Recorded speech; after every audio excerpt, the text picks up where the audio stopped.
പ്രിയപ്പെട്ടവരെ, നിങ്ങൾ പരിശുദ്ധമായ ഖുർആൻ എടുത്തു നോക്കൂ. അല്ലാഹു സുബ്ഹാനഹു വ തആല ഒരു കുടുംബത്തെ കുറിച്ച് പറയുകയാ. കാന ദാവൂദ് അലൈഹിസ്സലാം. ദാവൂദ് നബിയുടെ കുടുംബത്തെ കുറിച്ച് പറയുമ്പോ അല്ലാഹു പറയുന്നു, ദാവൂദിന്റെ കുടുംബം നന്ദിയുള്ള കുടുംബമാണ്, അവര് നന്ദി കാണിക്കുന്ന കുടുംബമാണ്. എന്തുകൊണ്ടാണ് ദാവൂദ് നബിയെ കുറിച്ച് പറഞ്ഞതെന്നറിയോ? ദാവൂദ് നബിയുടെ വീടിന്റെ പ്രത്യേകത എന്തെന്നറിയോ? ദാവൂദ് നബി അലൈഹിസ്സലാം ഇബാദത്ത് ചെയ്യുന്നതിന് വേണ്ടി സമയം നിശ്ചയിച്ചു കൊടുത്തിരിക്കുകയാണ്. തനിക്ക് അല്ലാഹുവേ ഇബാദത്ത് ചെയ്യാനൊരു സമയം, തന്റെ ഭാര്യയ്ക്കൊരു സമയം, തന്റെ മകനൊരു സമയം, പടച്ചവരെ തന്റെ കുടുംബത്തിലുള്ള എല്ലാവർക്കും ഇങ്ങനെ സമയം മാറ്റി മാറ്റി കൊടുത്തിരിക്കുകയാ. അല്ലാഹുവിന്റെ പ്രവാചകൻ ഇവിടെന്ന് പറയുകയാ, ആ ദാവൂദ് നബിയുടെ കുടുംബത്തിന്റെ അവസ്ഥ എന്തെന്നറിയോ? അല്ലാഹു സുബ്ഹാനഹു വ തആല എപ്പോ ഭൂമിയിലേക്ക് നോക്കിയാൽ ദാവൂദിന്റെ കുടുംബത്തിൽ ആരെങ്കിലും ഒരാൾ ഇബാദത്ത് ചെയ്തുകൊണ്ടിരിക്കുകയാ. അല്ലാഹു എപ്പോ ഭൂമിയിലേക്ക് നോക്കിയാലും പടച്ചവരെ ദാവൂദ് നബിയുടെ വീട്ടിൽ ആരെങ്കിലും ഇബാദത്ത് ചെയ്യുകയാ. അതുകൊണ്ടാണ് അല്ലാഹു പറഞ്ഞത്, ദാവൂദിന്റെ കുടുംബം നന്ദിയുള്ള കുടുംബമാണ്. പടച്ചവരെ ദാവൂദ് നബി അലൈഹിസ്സലാമിന്റെ ഉമ്മ, പടച്ചവനെ മഹാനായ സുലൈമാൻ നബി അലൈഹിസ്സലാമിന്റെ ഉമ്മയുണ്ടല്ലോ, സുലൈമാൻ നബി അലൈഹിസ്സലാമിനോട് അവിടുന്ന് എപ്പോഴും ഉപദേശം കൊടുക്കുമായിരുന്നു. അവിടുന്ന് ഉപദേശം കൊടുക്കുമ്പോ അവിടുന്ന് പറഞ്ഞു, മോനെ നീ പരലോകത്തിലെ ഫക്കീറാകരുത്, നീ പരലോകത്തിലെ ഫക്കീറാകരുത്. പടച്ചവനെ അവിടുന്ന് ചോദിച്ചു, ഉമ്മ ആരാ ഉമ്മ? നാളെ പടച്ച റബ്ബിന്റെ പരലോകത്തിലെ പാവപ്പെട്ടവനാരാ എന്ന് അവിടുന്ന് ഉമ്മയോട് ചോദിക്കുമ്പോ ഉമ്മ പറഞ്ഞു കൊടുത്ത മറുപടി, മോനെ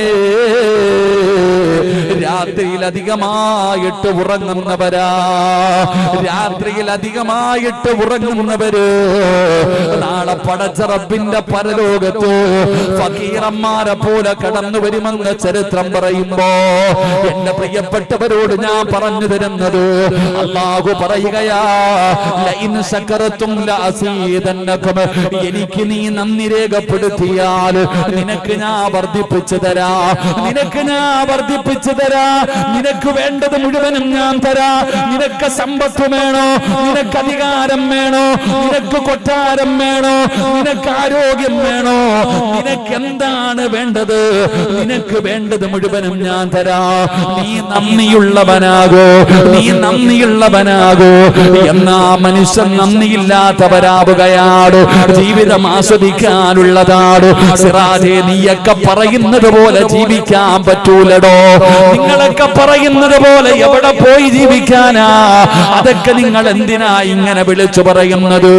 എവിടെ പോയാലും നരകവും മരണവും ഖബറും പരലോകവും മസ്റയുമല്ലാതെ വേറെ ഒന്നുമില്ല. എവിടെ പോയാലും ഭയപ്പെടുത്തുകയാണ്.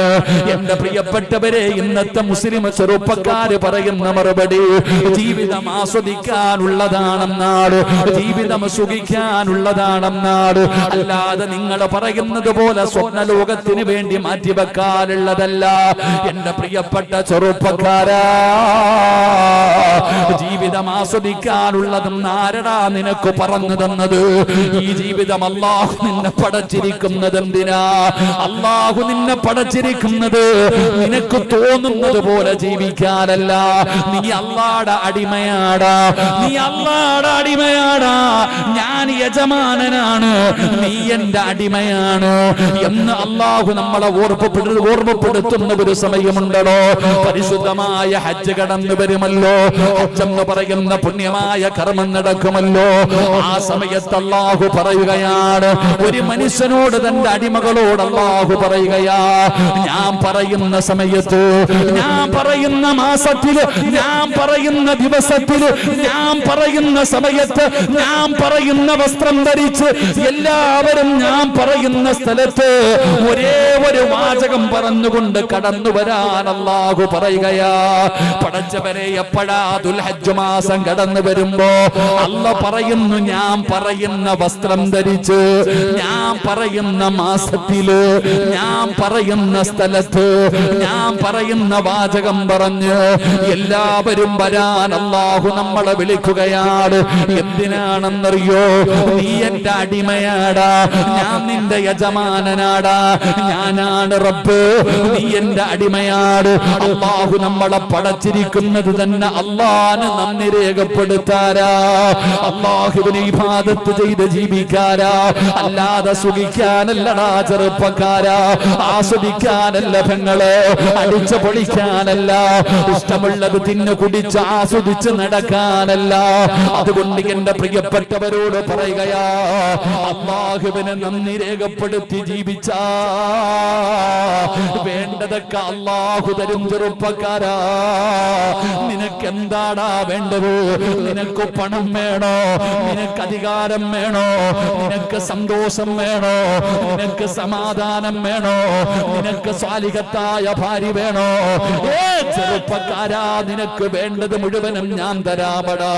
അല്ലാഹു പറയുകയാണ്, നീ എന്നോട് നന്ദി കാണിക്ക്, ഞാൻ തന്നത് മറക്കാതെ ഇരിക്കൂ.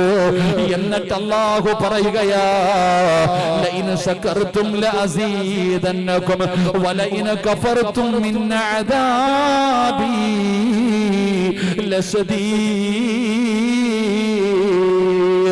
അല്ലാഹു പറയുകയാ, നീ എന്നെ മറന്നു കളഞ്ഞാൽ നിനക്ക് ഞാനെല്ലാം തന്നിട്ട് എന്നെ നീ പുറങ്കാല് കൊണ്ട് ചവിട്ടിയ, എന്നെ നീ പുച്ഛത്തോടെ തള്ളിക്കളഞ്ഞ, എന്നെ നീ നിസാരമാക്കിയാൽ അല്ലാഹു പറയുകയാ, എനിക്ക് തരാ മാത്രമല്ല അറിയുന്നത്.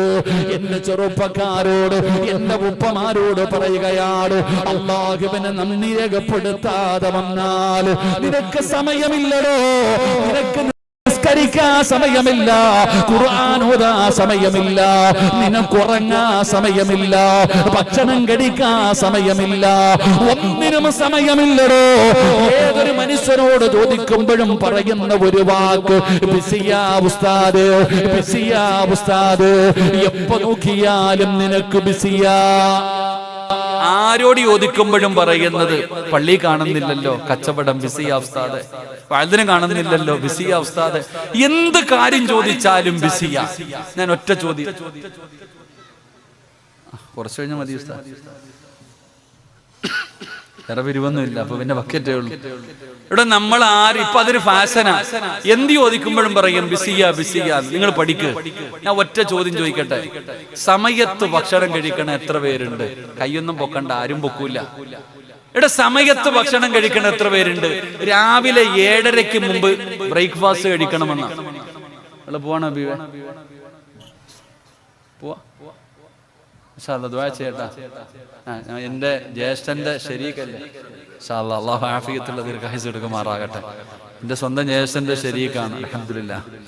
അദ്ദേഹം പറഞ്ഞൊരു കാര്യം, പള്ളിയുമായി ബന്ധപ്പെട്ട കാര്യങ്ങളൊക്കെ പരിഗണിക്കേണ്ട രീതിയിൽ പരിഗണിക്കണം. അല്ലാഹു ഈമാൻ നൽകുമാറാകട്ടെ. രാവിലെ നാസ്ത കഴിക്കണം, 7:30 മുമ്പ് ഭക്ഷണം കഴിക്കണം, 1:30 മുമ്പ് ഭക്ഷണം കഴിക്കണം ഉച്ചയ്ക്ക്. എന്റെ പ്രിയപ്പെട്ട സഹോദരങ്ങളെ, ഇശായിക്ക് മുമ്പ് രാത്രി ഫുഡ് കഴിക്കണം. ഇങ്ങനെ ഫുഡ് കഴിക്കണ ആരെങ്കിലും ഉണ്ടോ? നിങ്ങൾ എന്താ വെടികൊണ്ടതുപോലെ ഇരിക്കണേ? അങ്ങനെ ഫുഡ് കഴിക്കണ ആരെങ്കിലും ഉണ്ടോ? സമയത്ത് ഉറങ്ങുന്ന ആരെങ്കിലും ഉണ്ടോ? കൃത്യമായി നേരത്തെ ഉറങ്ങണമെന്ന ഉറങ്ങണ എത്ര പേരുണ്ട്? നിനക്ക് ഉറങ്ങാൻ സമയമില്ല, തിന്നാൻ സമയമില്ല, പോട്ടെ നിന്റെ മക്കളെ ഒന്ന് സ്നേഹിക്കാൻ സമയമുണ്ടോ? ഇല്ല. സ്വന്തം കെട്ടിയ പെണ്ണിനെ ഒന്ന് സന്തോഷിപ്പിക്കാൻ സമയമുണ്ടോ? ഇല്ല. നിനക്ക് പിന്നെ എന്തിനാ സമയമുള്ള? എന്തിനും നിനക്ക് സമയമില്ല. എന്ത് ചോദിച്ചാലും പറയും ബിസി ബിസി ബിസി ബിസി. എന്നാ നീ പഠിച്ചോ, ഇത് അല്ലാഹ് നിനക്ക് തന്നിരിക്കുന്ന ശിക്ഷയാണെന്ന് ആദരവായ പ്രവാചകൻ നബി മുഹമ്മദ് മുസ്തഫ. മരിക്കണ കാലം വരെ അല്ലാഹ് നിന്നെ കറക്കിക്കൊണ്ടിരിക്കും. നീ വിചാരിച്ച് പടച്ചവനെ, ഒരു വീടായ എല്ലാം തീരും, എവിടെ തീരാ? മക്കളെ കെട്ടിച്ച എല്ലാം തീരും, എവിടെ തീരാ? നീ മരിക്കണ കാലം വരെ നീ ഇങ്ങനെ നടക്കും. ആസുകല്ലിന്റെ ചുവട്ടിൽ കഴുത അടക്കണ പോലെ മരിക്കണ ദിവസം നീ ജോലിക്ക് പോകും. അല്ലാഹു കാത്തിരിച്ച് കാത്തിരക്ഷിക്കുമാറാകട്ടെ.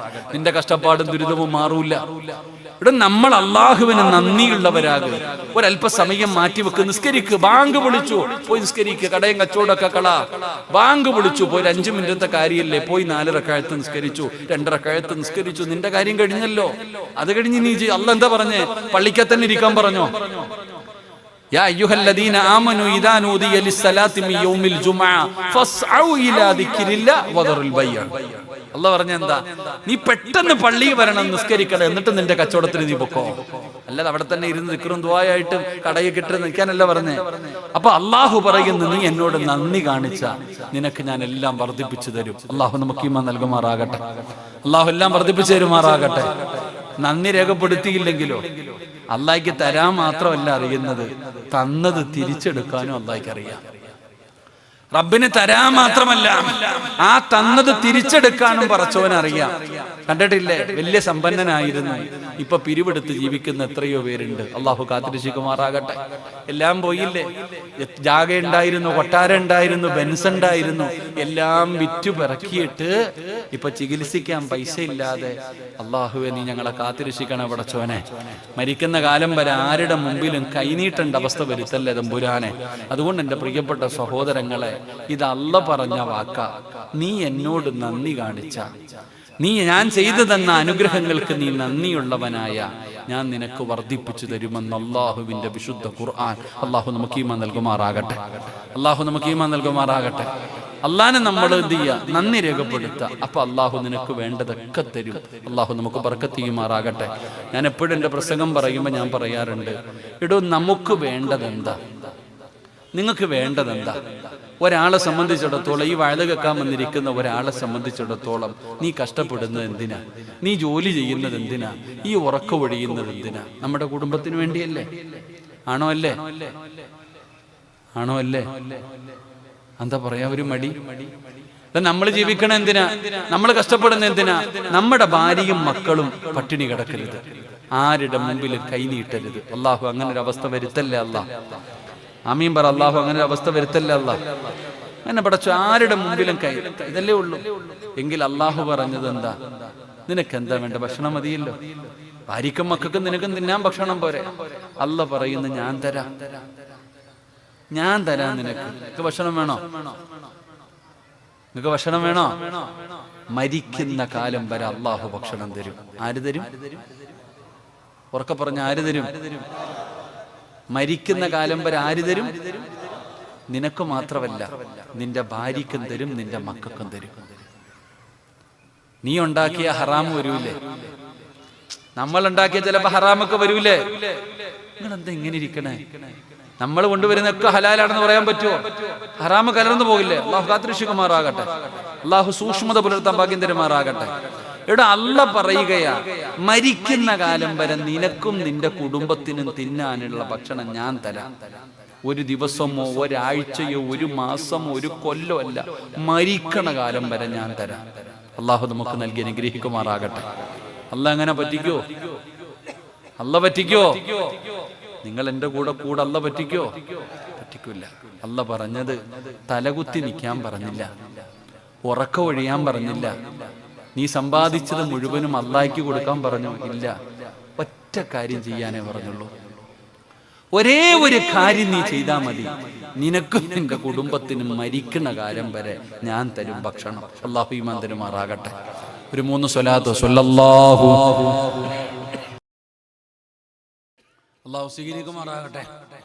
അല്ലാഹു പറയുന്നു, മരിക്കുന്ന കാലം വരെ തിന്നാനുള്ള ഭക്ഷണം ഞാൻ തരും. ഒറ്റ കാര്യം ചെയ്യണം. അല്ലാഹു ചെയ്യാൻ ഭാഗ്യം തരുമാറാകട്ടെ. ചെയ്യോ? ചെയ്യാന്ന് പറ ചങ്ങാതി, അതങ്ങ് ഉറപ്പിക്കുക. ഇൻഷാ അല്ലാഹ് ചെയ്യൂലേ? ഉറപ്പല്ലേ? എന്താ ചെയ്യണ്ടേ? വഅ്മുർ അഹ്ലക ബിസ്സലാത്തി വസ്തബിർ അലൈഹാ ലാ നസ്അലുക റിസ്ഖ നഹ്നു നർസുഖുക. അല്ലാഹ് പറയുകയാ, 5 നേരം അല്ലാഹുവിന്റെ പള്ളിയിൽ നിന്ന് ബാങ്ക് വിളിക്കുമ്പോ നീയും നിന്റെ കുടുംബവും നിസ്കരിച്ച മരിക്കുന്ന കാലം വരെ തിന്നാനുള്ള ഭക്ഷണം ഞാൻ തരാം. അല്ലാഹുവിന്റെ വിശുദ്ധ ഖുർആൻ. അല്ലാഹു ഈമാൻ നൽകുമാറാകട്ടെ. ഉറക്കെ പറ, അല്ലാഹ് ഈമാൻ തരുമാറാകട്ടെ. സൂറത്തു ത്വാഹ വീട്ടിൽ പോയിട്ട് എടുത്ത് ഓതിക്കോ. അവസാനം എടുത്തു നോക്കണം. ആ സൂറത്തിന്റെ അവസാനം കാണാം, വഅ്മുറു അഹ്ലക ബിസ്സലാത്തി വസ്തബിർ അലൈഹാ ലാ നസ്അലുക റിസ്ഖാ നഹ്നു നർസുകുക വൽ ആഖിബത്തു ലിത്തഖ്വാ. അല്ലാഹ് പറയുന്നു, മരിക്കണ കാലം വരെ തിന്നാനുള്ള ഭക്ഷണം ഞാൻ തരാം. എന്ത് ചെയ്യണം? ഹയ്യ അലസ് സ്വലാ ഹയ്യ അലൽ ഫലാ. അല്ലാഹുവിന്റെ പള്ളിയിൽ നിന്ന് ബാങ്ക് വിളിക്കുമ്പോ നീയും നിന്റെ കുടുംബവും 5 നേരം നിസ്കരിച്ചാ മതി. മരിക്കണ കാലം വരെ തിന്നാനുള്ള ഭക്ഷണം അല്ലാഹ് പറഞ്ഞത് ഞാനാ റബ്ബ്, ഞാനാ റാസിഖ്, ഞാൻ തരാം. അല്ലാഹു ഈമാൻ തരുമാറാകട്ടെ, അല്ലാഹു ഈമാൻ തരുമാറാകട്ടെ, അല്ലാഹു ഈമാൻ തരുമാറാകട്ടെ. എന്ത് ചെയ്താ മതി? എന്ത് ചെയ്താ മതി? ഉറക്കെ പറയണം. എന്ത് ചെയ്താ മതി? നിസ്കരിച്ചാ മതി. ഇവിടെ നിങ്ങളുടെ ഇപ്പൊ ഇത്രയും പേര് ഇവിടെ ഇരിക്കുന്നില്ലേ? ഈ ഇരിക്കുന്നതിൽ ഏറ്റവും നല്ല ഭക്ഷണം കഴിക്കുന്ന ആളാരാ? എല്ലാ ദിവസവും ഇറച്ചി തിന്നുന്ന, നല്ല മീനൊക്കെ തിന്നുന്ന ആളാരാ? ആരുടെ തിന്ന്? നിങ്ങൾ ആരെങ്കിലും ആണോ? എല്ലാ ദിവസവും ഇറച്ചി മട്ടൻ തിന്നുന്ന ഞങ്ങൾ ഉസ്താദന്മാരാ അല്ലേ? ഹത്തീബ് ഉസ്താദ്, അല്ലാഹു ബർക്കത്ത് ചെയ്യുമാറാകട്ടെ. ഏറ്റവും നല്ല ഭക്ഷണം കഴിക്കണ ആരാ? ആരാ? ഉസ്താദന്മാർ. എന്താ പറയുക, ഒരു അസൂയ എന്താ? ഉസ്താദന്മാരുടെ ഏറ്റവും നല്ല ഭക്ഷണം കഴിക്കുന്നത്. അല്ലാഹു ബർക്കത്ത് ചെയ്യുമാറാകട്ടെ, അല്ലാഹു ബർക്കത്ത് ചെയ്യുമാറാകട്ടെ. ഖത്തീബ് പറയുന്നത് ഇറച്ചിയൊന്നും വേണ്ടാന്നാ, കൊളസ്ട്രോൾ ഒക്കെ കൂടുതലാണ്. കാരണം എന്തേ? ഇന്ന് തന്നെ കഞ്ഞിയും പേർ ആരെങ്കിലും കൊടുക്കാറുണ്ടോ? ഏറ്റവും നല്ല ഭക്ഷണം ഉസ്താദന്മാർക്കാണ്. ഞാനിപ്പോ വന്നു, എനിക്കറിയില്ല, ഞാൻ ഇന്നലെ വന്നതാ. ഇന്ന് എനിക്ക് ആഹാരം, നാളെ എവിടെ, എനിക്കെന്റെ കാര്യം അറിയില്ല. എനിക്ക് വിശക്കുമ്പോ എന്റെ റബ്ബ് കൊണ്ടുതരും. എനിക്കറിയില്ല. ഞാൻ ഇന്ന് 3 നേരം ആഹാരം കഴിച്ചു. രാവിലെ അത് ഒരാൾ വന്നു, ഉച്ചയ്ക്ക് അടുത്ത ആള് വന്നു, രാത്രി നാളെ എവിടെ, എനിക്കൊന്നും അറിയില്ല. എനിക്ക് തിന്നാനുള്ള ഭക്ഷണം എന്റെ റബ്ബ് തരുന്നുണ്ട്. പിന്നെ എനിക്കെന്നാ പേടിക്കാനാ? അല്ലാഹു ബർക്കത്ത് ചെയ്യുമാറാകട്ടെ. അപ്പൊ ഏറ്റവും നല്ല ഭക്ഷണം കഴിക്കണ ആരാ? ഉസ്താദന്മാർ. അപ്പൊ നിങ്ങൾ വിചാരിക്കുക എന്നാ സിറാജ് എന്തൊരു പറച്ചില്ല. അപ്പൊ ഞാനും നിസ്കരിക്കുന്നുണ്ട്, ഓനും നിസ്കരിക്കുന്നുണ്ടല്ലോ. നിസ്കരിക്കണ എല്ലാവർക്കും അല്ലാഹു നല്ല ഭക്ഷണം കൊടുക്കുമെങ്കിൽ പിന്നെന്താ എനിക്ക് തരാത്ത? നിങ്ങളും ഉസ്താദും തമ്മിലൊരു വ്യത്യാസമുണ്ട്. നിങ്ങളും ഉസ്താദും തമ്മിലുള്ള വ്യത്യാസം എന്താ? ഉസ്താദ് ബാങ്ക് വിളിച്ചിട്ട് 15 മിനിറ്റ് കഴിയുമ്പോൾ ഉസ്താദ് ജമാഅത്തായിട്ട് നിസ്കരിക്കും. നിങ്ങൾ നിസ്കരിക്കും, സമയം കിട്ടുമ്പോൾ നിസ്കരിക്കും. അല്ലാഹു ഈമാൻ തരുമാറാകട്ടെ. ഉസ്താദ് എപ്പം നിസ്കരിക്കും? വഖത്തിൽ നിസ്കരിക്കും. നമ്മളെപ്പം നിസ്കരിക്കും? സമയം കിട്ടുമ്പോൾ നിസ്കരിക്കും. അതാ വ്യത്യാസം. നമ്മൾ ഉസ്താദും തമ്മിലുള്ള വ്യത്യാസം എന്താ? എടാ, ഞാൻ പറഞ്ഞതല്ലല്ലോ, നീയും ഞാനും വിശ്വസിക്കുന്ന ഇസ്ലാം ഈമാൻ കാര്യങ്ങളിൽ പെട്ടതാ ഖുർആനെ കൊണ്ട് വിശ്വസിക്കണം. ആ പരിശുദ്ധമായ ഖുർആൻ സൂറത്ത് ത്വാഹയിൽ അല്ലാഹ് പറഞ്ഞ ആയത്താ ഞാൻ ഓതിയേ. മരിക്കുന്ന കാലം വരെ തിന്നാനുള്ള ഭക്ഷണം അല്ലാഹു തരും. പക്ഷെ നീ മരിക്കുന്ന കാലം വരെ നിസ്കരിച്ചു നോക്ക്. ലോകത്ത് ഏത് കോടീശ്വരന്റെ വീട്ടിൽ തിന്നാനില്ലെങ്കിലും നിന്റെ വീട്ടിൽ ഒരു കാലത്തും പട്ടിണി ഉണ്ടാകില്ല. അല്ലാഹു നമുക്ക് ഈമാൻ നൽകുമാറാകട്ടെ. ഉറക്കെ പറഞ്ഞു, അല്ലാഹു ഈമാൻ നൽകുമാറാകട്ടെ. ഇത് നിസ്കരിച്ചപ്പോ അല്ലാഹ് തരുന്ന പ്രതിഫലം. ഇത് ഒരു നന്മ, ഇത് ഒരു നന്മയ്ക്കല്ല തരുന്നത്. അപ്പൊ അവന് ബാക്കി പറയണ്ടല്ലോ. അതുകൊണ്ട് ഞാൻ പറഞ്ഞത്, അല്ലാഹു നിനക്ക് വേണ്ടത് മുഴുവനും തരും. നീ നന്ദിയുള്ളവനായിരിക്കും. അല്ലാഹു നമുക്ക് ആ മനസ്സ് നൽകുമാറാകട്ടെ. അല്ലാഹു ആ മനസ്സ് നൽകുമാറാകട്ടെ. എന്റെ പ്രിയപ്പെട്ടവരെ, രണ്ടാമത്തെ വാഗ്ദാനമെന്താ? രണ്ടാമത്തെ വാഗ്ദാനമെന്താ? അല്ലാഹുവിന്റെ വിശുദ്ധമായ ഖുർആൻ. ആ പരിശുദ്ധമായ ഖുർആൻ അല്ലാഹു സുബ്ഹാനഹു വ തആല പറയുന്ന രണ്ടാമത്തെ വാഗ്ദാനം എന്തെന്നറിയോ? അല്ലാഹു പറയുന്നു, നിനക്ക് എന്തു വേണമെങ്കിലും നീ ചോദിക്ക്, ഞാൻ നിനക്ക് ഉത്തരം നൽകാം. അല്ലാഹു പറയുന്നു, നിനക്ക് എന്താണ് വേണ്ടത് സിറാജ്? വേണ്ടത് മുഴുവനും എന്നോട് ചോദിക്ക്. നിനക്ക് വേണ്ടത് എന്താണോ നീ എന്നോട് ദുആ ചെയ്യ്. നീ ദുആ ചെയ്താ നിന്റെ ദുആയിക്ക് ഞാൻ ഉത്തരം തരാമെന്ന് അല്ലാഹുവിന്റെ വിശുദ്ധ ഖുർആൻ. അല്ലാഹു പറയുകയാണ്, വഇദാ സഅലക ഇബാദി അന്നി ഫഇന്നി ഖരീബ് ഉജീബു ദഅവത്തദ്ദാഇ ഇദാ ദഅാനി ഫല്യസ്തജീബൂ ലി. അല്ലാഹുവിന്റെ വിശുദ്ധമായ ഖുർആൻ പറയുന്നു, അല്ലാഹുവിനോട് ആര് ദുആ ചെയ്യുന്നുണ്ടോ, ആര് അല്ലാഹുവിനോട് ദുആ ചെയ്യുന്നുണ്ടോ, ആ ദുആ ചെയ്യുന്നവന് അല്ലാഹു ഉത്തരം കൊടുക്കുമെന്ന് അല്ലാഹുവിന്റെ വിശുദ്ധ അല്ലാഹുവിന്റെ വിശുദ്ധമായ ഖുർആൻ പറയുകയാ, നിങ്ങൾക്ക് വേണ്ടത് നിങ്ങൾ എന്നോട് ചോദിക്കൂ, ഞാൻ നിങ്ങളുടെ റബ്ബാണ്.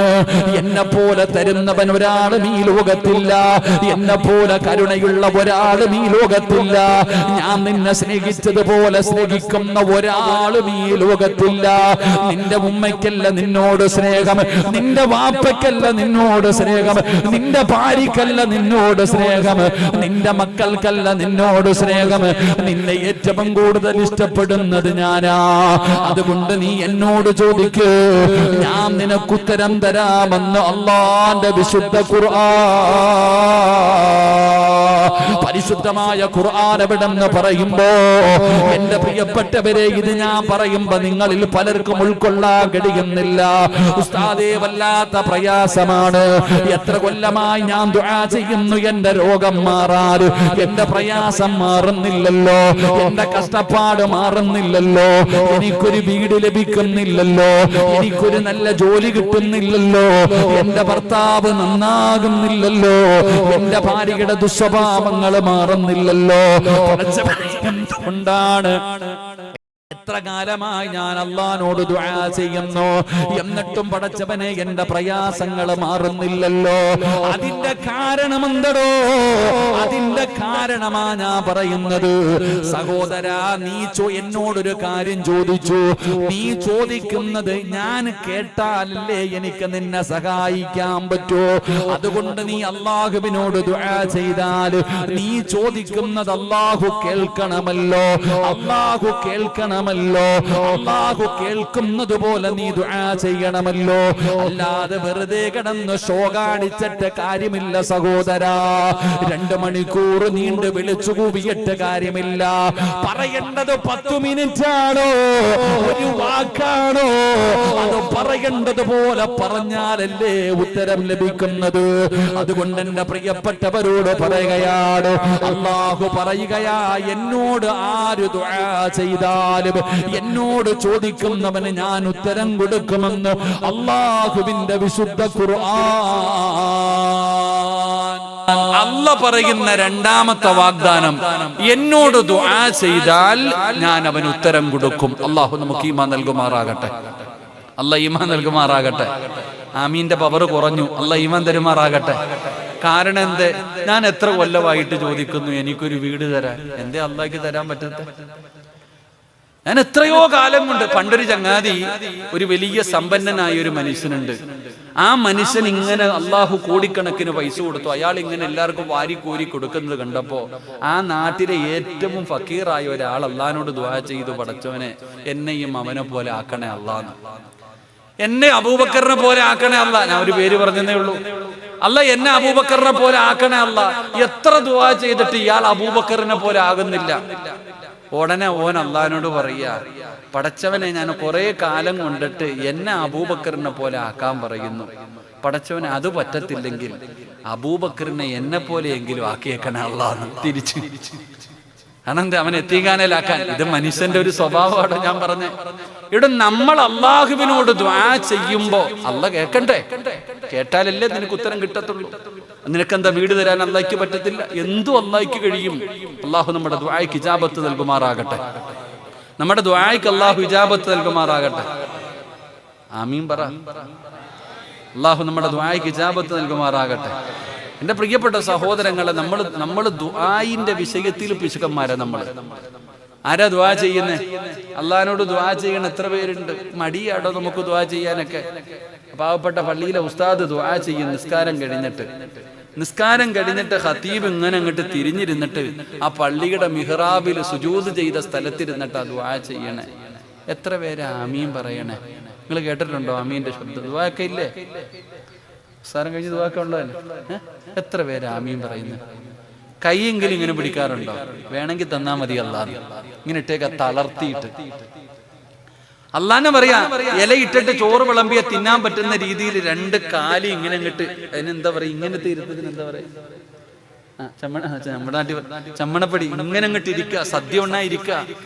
എന്നിട്ട് അള്ളഹാനോട് പറയുന്ന വേണമെങ്കിൽ തന്നാ മതി പടച്ചവനെ, ഇങ്ങനെ ഇട്ടേക്ക. അള്ളാഹു നമ്മളെ കാത്തിരക്ഷിക്കുമാറാകട്ടെ. ഖത്തീബ് തന്നെ ചിന്തിക്കുന്നുണ്ട്, ആർക്കാവുള്ള ഞാൻ ഈ ദുആ ചെയ്യണമെന്ന്. കാരണം ആമീന്റെ ശബ്ദമൊന്നും കേൾക്കത്തില്ല പള്ളിയില്.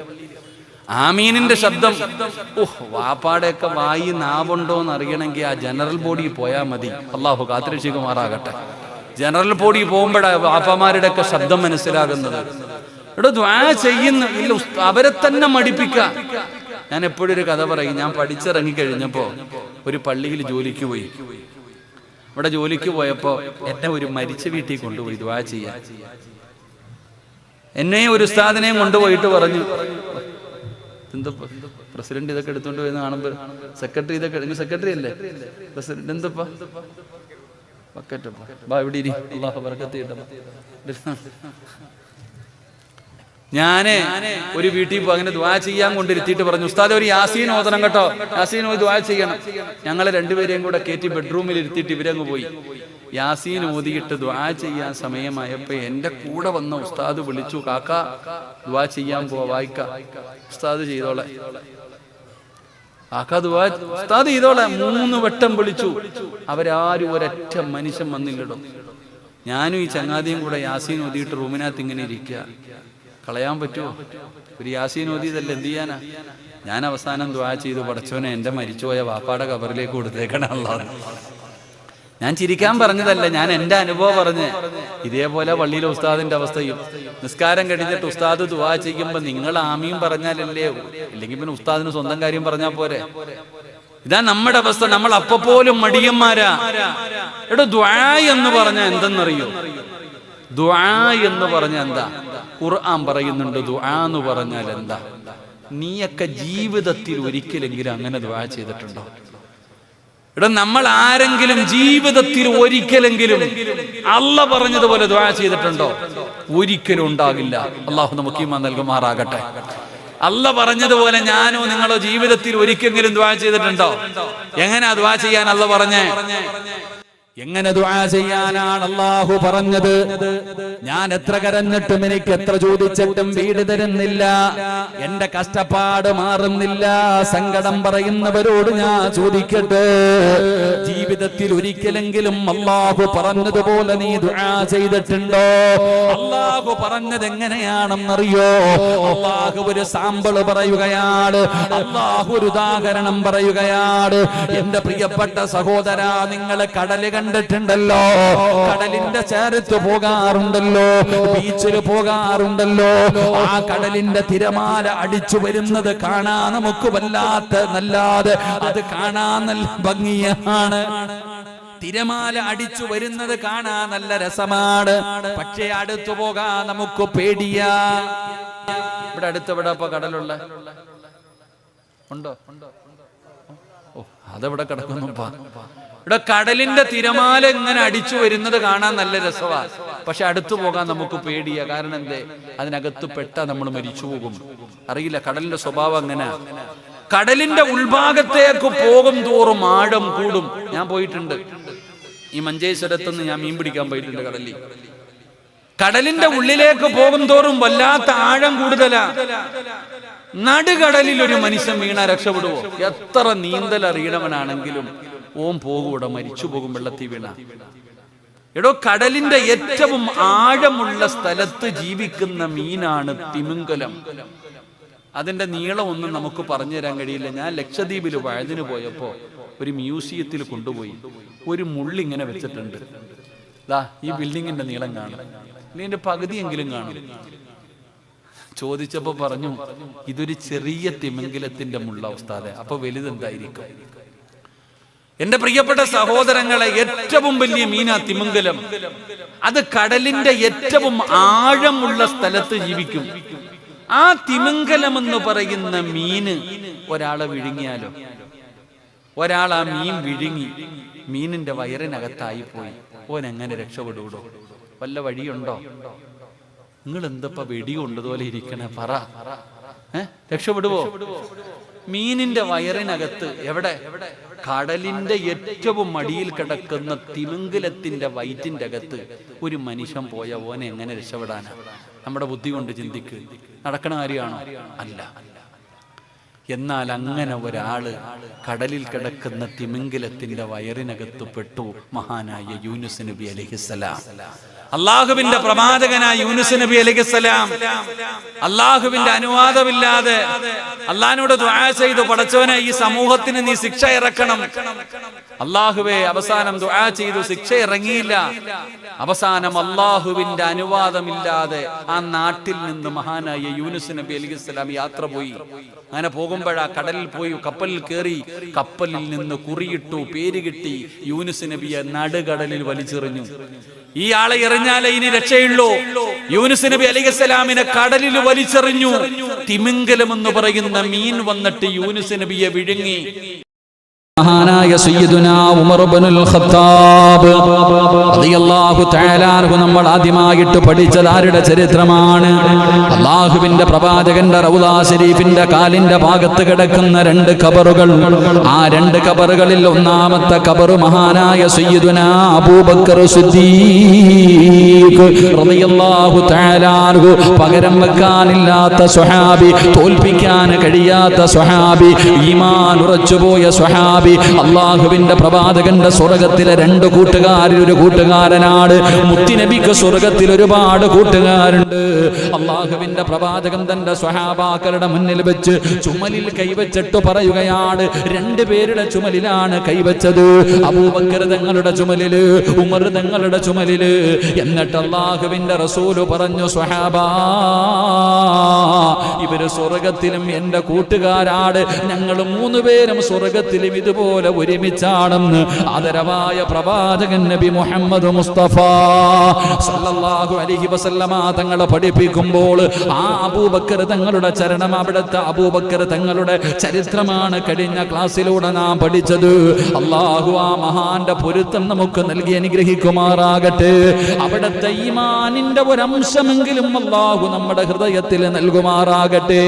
ചാരത്ത് കിടക്കുന്ന 2ാമത്തെ ഖലീഫയായ സ്വഹാബി മഹാനായ സയ്യിദുനാ ഉമർ ഇബ്നുൽ ഖത്താബ്, അല്ലാഹുവിന്റെ പരിശുദ്ധമായ ഖുർആനില് ഒരുപാട് ആയത്തുകൾ ഇറങ്ങാൻ സാധാരണ ആളല്ല ഉമർ.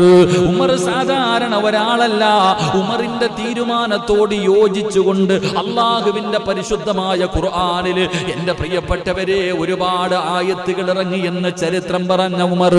എന്റെ പ്രിയപ്പെട്ടവരെ, റസൂലുള്ളാഹി തങ്ങൾ പറഞ്ഞല്ലോ, ലൗകാന ബഅദീ നബിയ്യൻ ഉമർ ഇബ്നുൽ ഖത്താബ്, എനിക്ക് ശേഷം എങ്ങാനും ഒരു പ്രവാചകൻ ഉണ്ടാകുമായിരുന്നെങ്കിൽ. അല്ലാഹുവിന്റെ റസൂലിന് ശേഷം പ്രവാചകന്മാരില്ല.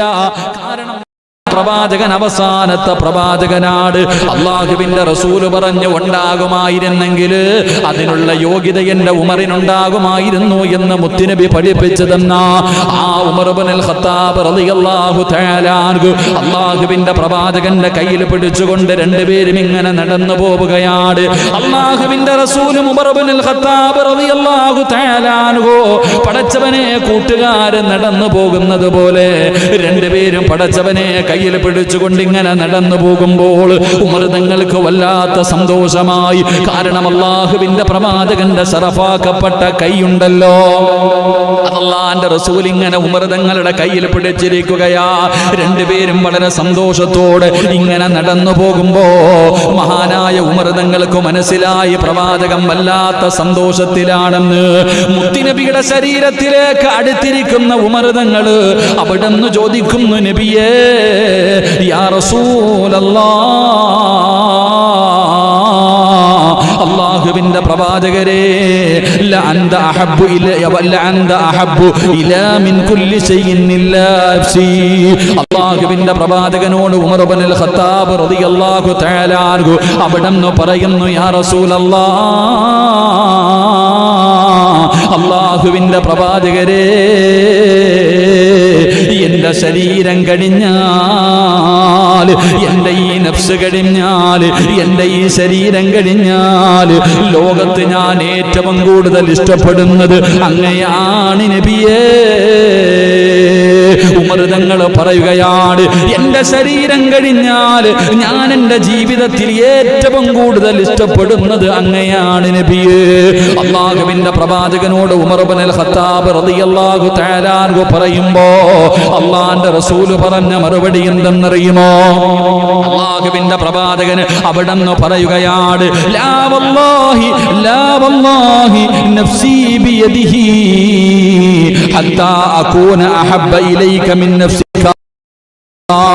അല്ലാഹുവിന്റെ പ്രവാചകൻ ഉമർ ഇബ്നുൽ ഖത്താബ് റളിയല്ലാഹു തആല അൻഹുവിനോട് പറയുന്നു, ഉമറേ, എന്നെ സൃഷ്ടിച്ച റബ്ബിനെ കൊണ്ട് സത്യം, അല്ലാഹുവിനെ കൊണ്ട് സത്യം,